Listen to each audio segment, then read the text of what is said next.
Բարև ձեզ, Վանաձայնի եթերում Հայաց Գերևանից հաղորդաշարն է, ես Վահագն Զաքարյանն եմ։ Բարեկամներ, այսօր իմ զրուցակիցն է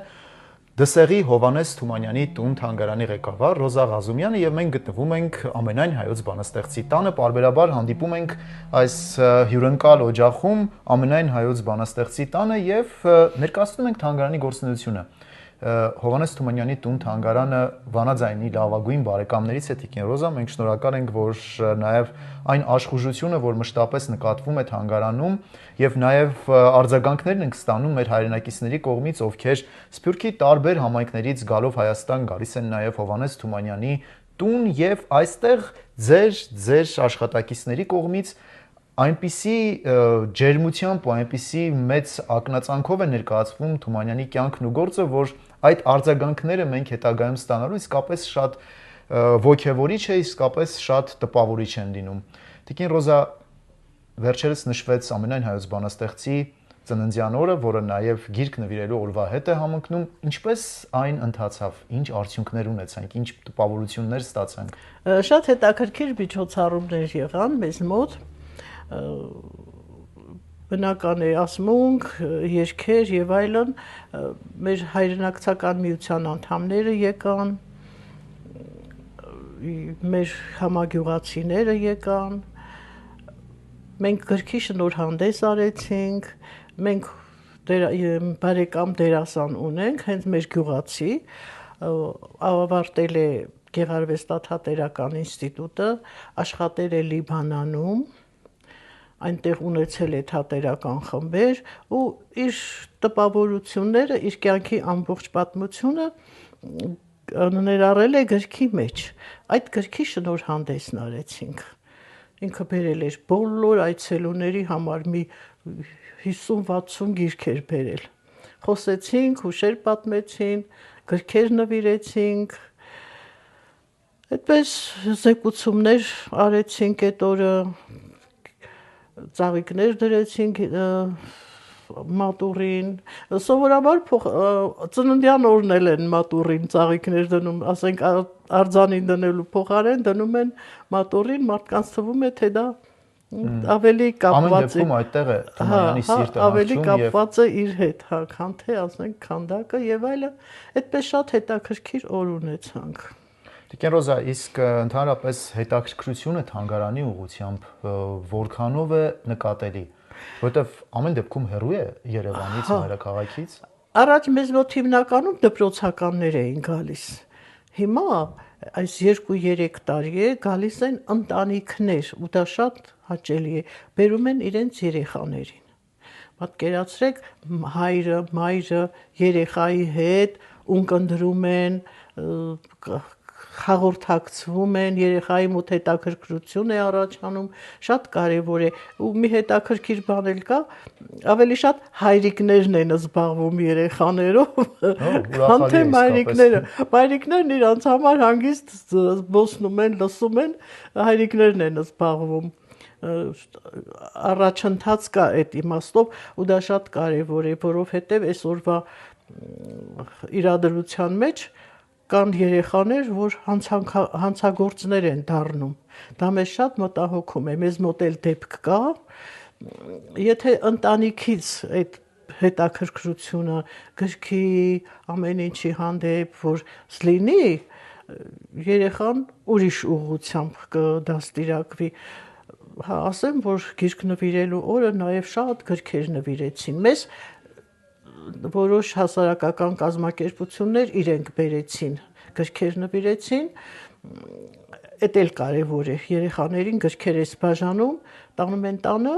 նայում են, կարդում են, հետաքրքրվում են, օրինակ ասմունքի ցերեկույթ արինք, մի կին շատ լավ արտասանում էր, Սասունցի Դավիթը արտասանեց, ես դերասան չէր, բայց շատ լավ էր արտասանում, ես փառավորվում էի ինչի համար, երեխան կարող է Թումանյանի Սասունցի Դավիթը չկարդալ,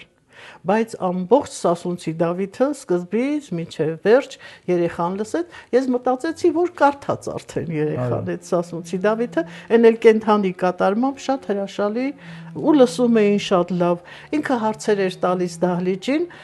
բարեբախտաբար վերջում նստած դպրոցական աղջիկներ կային, որոնք սիրով ճիշտ ավելի շուտ պատասխանում էին հարցերին, ամեն ինչը շատ մեծ նշանակություն ունի։ Ու ուզում ենք կապենք դպրոցի հետ, դպրոցի ու թանգարանի կապը։ Միշտ կա այդ կապը, բայց ոչ թե հիմա միջոցառումից միջոցառում ենք անում, այլ երեխաները ամեն րոպե, ասել եմ իրենց, ամեն րոպե կարող եք 5 րոպեով վազել, մտնել մի սենյակ, նայել ու գնալ։ Հասկանալի։ Եվ անչափ կարևոր է, որ նաև թանգարանը որպես կրթական կառույց է։ Այո, հիմնականում, օրինակ ինձ համար այդպես է, հիմնականում կրթական կառույց։ Օրինակ ուսուցիչներ կան, որ երբ որ էքսկուրսիան ավարտվում է, ասում են մեզ համար ոնց որ մի բաց դաս։ Սկզբից մինչև վերջ։ Այնտեղ 19-րդ դարն ենք ներկայացնում, այնտեղ կյանքն ենք ներկայացնում, գործունեությունը, Թումանյանի սերը իր հայրենի եզերքի հանդեպ, դսեղը, այո, այդ սերը Թումանյանից փոխանցվել էր նաև իր երեխաներին, նրա բոլոր երեխաները, ամառները գյուղում էին անցկացնում, Համլիկը գալիս էր գյուղ մենակ հորովել լսելու համար։ Գյուղում մի մարդ կար, հորովել էր երգում շատ լավ, գալիս էր հորովել լսի։ Մուշեղը դպրոցական երեխաներին գրել կարդալ էր սովորեցնում։ Գիտեք ոնց էր սովորեցնում։ Ծառի կեղևի վրա կակաչից թանակ էր սարքել տալիս ու այդ կեղևի վրա գծեր անում, տարերը սովորեցնում էր երեխաների։ Դե հիմա ով ինչպես կարողանում էր, ով ընդունակ էր, սովորում էր, ով չէ։ Աշխենը գալիս էր, Նվարդը գալիս էր, գյուղացիների հետ խոտ էին հավաքում։ Այդ բոլորը մենք էտել ենք փոխանցում սերունդներին, որ չգան քաղաքից գան, այսպես հովեկի նման նայեն ու գնան։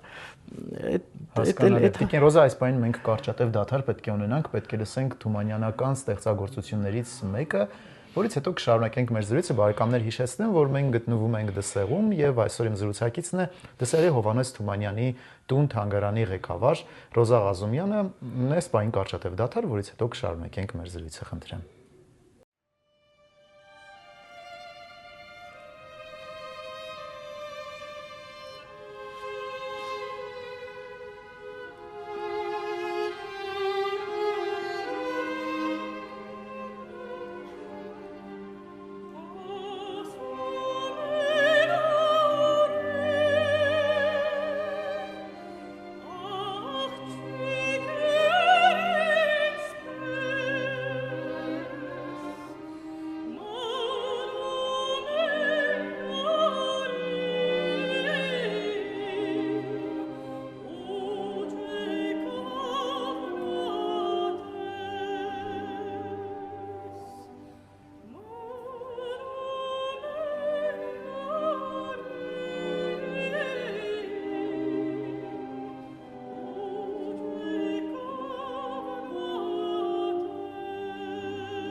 Բարեկամներ, շարունակվում է Հայացք Երևանից հաղորդաշարը Վանաձայնի եթերում։ Հիշեցնեմ, որ այսօր մենք գտնվում ենք Գեղշե Չայանցի անվան գրականության եւ արվեստի թանգարանի մասնաճյուղ Դսեղի Հովհաննես Թումանյանի տուն-թանգարանում եւ մեր հայացքն այսօր Հովհաննես Թումանյանի թանգարանին է, թանգարանի գործունեությանն է։ Արդեն որոշակիորեն ներկայացրինք նաեւ Թումանյանի ծննդյան օրվա միջոցառումները, նաեւ թանգարանի գործունեության կրթական ծրագրերը եւ բնականաբար պետք է նաեւ պատկերացում տանք առաջիկա անելիքների մասին։ Ինչ ունենք թանգարանում, որ պետք է առաջիկայում տեղի ունենան։ Այսօր առաջին հերթին մեր նպատակը թանգարանների օրվա կազմակերպումն է լավ մակարդակով, որպեսզի գան, հաճույք ստանան, գնան։ Մտադիր ենք տեխնիկային թատրոն ստեղծել, մեր ռազմավարական ծրագրում այդ մասին գրել ենք։ Քայլեր պիտի անենք այդ ուղղությամբ, շատ կարևոր է։ Մենք ունեցել ենք տեխնիկային թատրոն, մենք ունեինք գերմաներենի լավ ուսուցչուհի, որը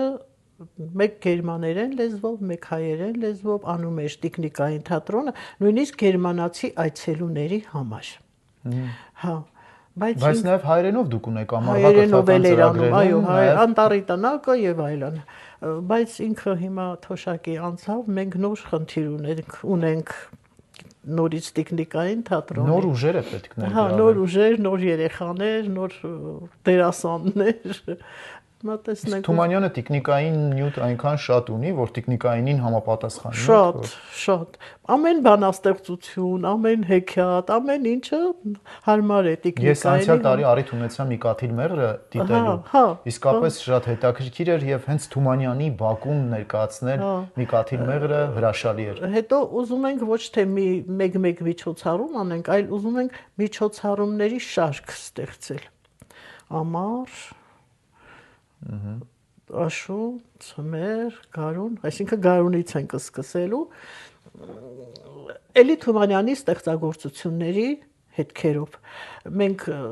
հետաքրքիր ներկայացում ունեցանք այստեղ, մենք չէ, Լենինականի, Պատանի այդ դերասանների ստուդիա էր, եկան այստեղ մի շատ հետաքրքիր բան բեմադրեցին Թումանյանի բանաստեղծություններով տարվա եղանակները։ Ոչ միայն տարվա եղանակները, այլև ճախարա, քամին եւ այլն, այդ բոլոր բանաստեղծությունները համադրել էին ու մի հետաքրքիր ներկայացում դարձրել։ Ու դա մեզ հուշեց, որ կարելի է անել ոչ միայն մի տարվա եղանակով, այլ նաեւ հաջորդ եղանակներով։ Օրինակ, Արագիլն են բեմադրում, այսպես զարմացած նայում են, Արագիլները իբր թե գնում են, ձայն են տալիս, Արագիլ, բարով եկար եւ այլն, շատ հետաքրքիր էր, նաեւ երաժշտություն, հետաքրքիր ձևով ու որոշեցինք, որ շարք ստեղծենք։ Նաեւ էլի մտածում ենք այդպիսի շարքերի մասին, ոչ թե առանձին մի հատ միջոցառման մասին։ Մեր դպրոցի երեխաները ամեն ամիս դասվարը զանգում է, այսինչ ներկայացումը ունեմ, բերեմ բեմադրեմ, մենք էլ սիրով ընդունում ենք։ Իսկապես կարևոր է, որ դպրոցի հետ, կրթական կառույցների հետ այս կապը պահվում է եւ Թումանյանի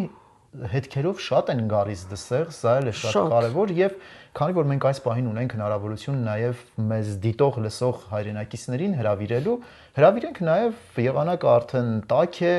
գարնանային այս սպասում ենք սիրով։ Հրավիրենք, որպեսզի գալով Երևան անպայման գան նաև դսեղ, այցելեն դսեղ եւ տեսնեն այն ամենն, ինչը թումանյանական շնչով է։ Մեր ձմռանը տարվա եղանակն է խանգարում, մեկ բոլորանները, հա, սա, բայց գարնանը մենք խոստանում ենք, որ մայիսին մեր այցելուները շատ ու շատ կլինեն, սիրով բոլորին հրավիրում ենք, թող գան, տեսնեն, նույնիսկ մարդկա հենց այնպես գալիս է, բայց որ գալիս է մխրճվում է այդ իրադրության մեջ ու մինչև վերջ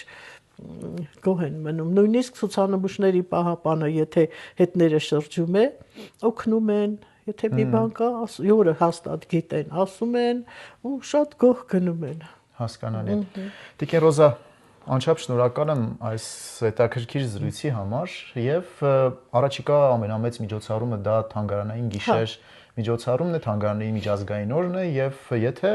այդ ընթացքում մեր հայրենակիցներից կլինեն Հայաստանում անպայման հրավիրում ենք նաև այդ օրերին ներկա գտնվել թանգարանի գիշերը Բաքվում նստեն, մենք իրենց համար թեյախմություն կկազմակերպենք, համերգ, խարույկ, ամեն ինչ կանենք։ Այնպես որ դա նաև լավ առիթ է, իսկ եթե ոչ այդ առիթը, ապա տարվա ընթացքում իսկապես արժի գալ Թումանյանի տուն, արժե այստեղ տեսնել այն ամենն, ինչով ապրել է Թումանյանը եւ այսօր էլ դսերն է ապրում։ Այցելուներ ունենք, որ ամեն տարի գալիս են։